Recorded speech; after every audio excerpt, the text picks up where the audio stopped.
I'm the director of ID at Xbox. ID at Xbox is Microsoft's self-publishing program for digital games on Xbox One. So we enable independent creators, independent developers to make their games on Xbox One and self-publish them.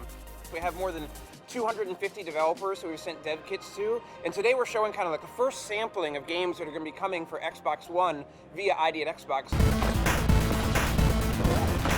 Well, Super Time Force, I guess you can call it a retro-inspired 2D running gun shooter, something like Contra or Metal Slug if you're familiar with those things, but with a time-traveling twist. So at any point you can sort of go backwards or forwards in time, and in doing that, see the future or alter the past. And when you do that, you're actually adding another iteration of yourself into the timeline. So as you play and rewind, you're going to be building up an army of yourselves to sort of, tackle the overwhelming forces stacked against you.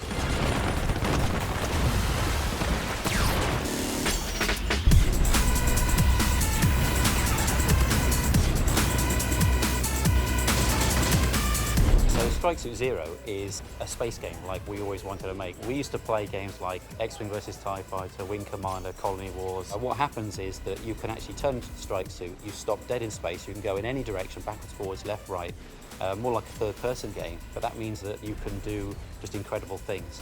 You can see a swarm of fighters, pound them a little bit in normal flight mode and fighter mode, but then go in amongst them all, turn into the Strike Suit, basically click virtually every button on the joypad and you turn into this like death blossom and just kill them all in one massive go, which is what everybody wanted to happen.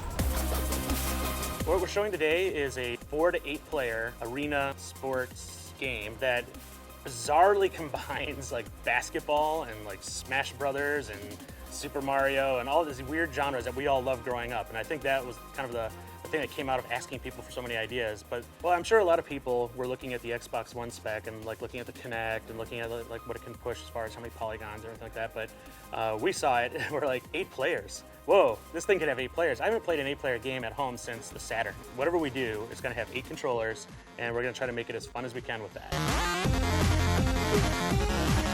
So the game we developed is called Spectra. It's an 8-bit procedural racing game.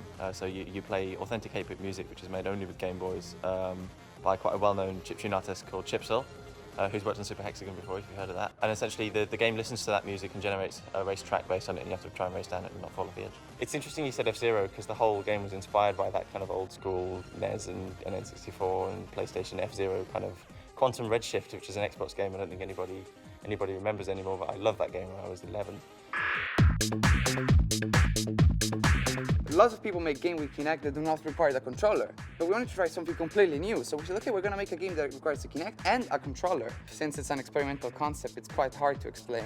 But basically, you have to imagine like a normal platform game in which instead of one level, there's 2 levels. But the second level is behind the first level, right? So normally you would only see the first level. But with this Kinect game, the silhouette of the player is like carving a hole in the first level. So you can see also the second level. And that's what the indie scene is about. Trying new things, new state of plays, new rules. In the program, we're really just trying to reduce friction as much as possible so that independent creators can ship awesome games on Xbox One and that players have an opportunity to play a huge variety of diverse content on their Xbox. We're actually on a Microsoft Accelerator in the UK, and they hooked us up with the guys at the Idea Xbox team.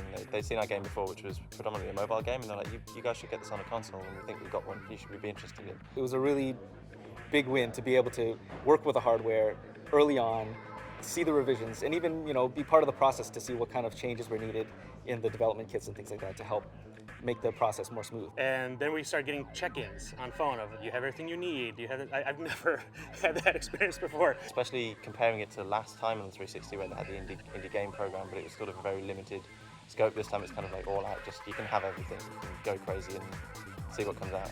Nowadays, as a small developer, you can reach out to communities, you can do things, and you can, as long as you make a great game and you talk about it a little bit, then hopefully people will come and really enjoy it. We started this program by going on a huge listening tour, talked to more than 50 different developers about what they wanted in an independent publishing program, and we haven't stopped listening. we're still out there all the time talking to developers, listening to developers, working on making sure we're making the right changes to the program and just trying to make it so that we lower friction for them so that they can ship great games that players can experience on Xbox One. It's a lot of work. It's been really gratifying, but then to walk in here and like suddenly see all the games, it's just like, okay, this is real. Like, wow, like this program, like we're shipping a lot of games, and this is just a fraction. I mean, I think gamers are going to be super excited to see what these independent creators deliver over the next year, year and a half. I mean, this is going to blow you out of the water.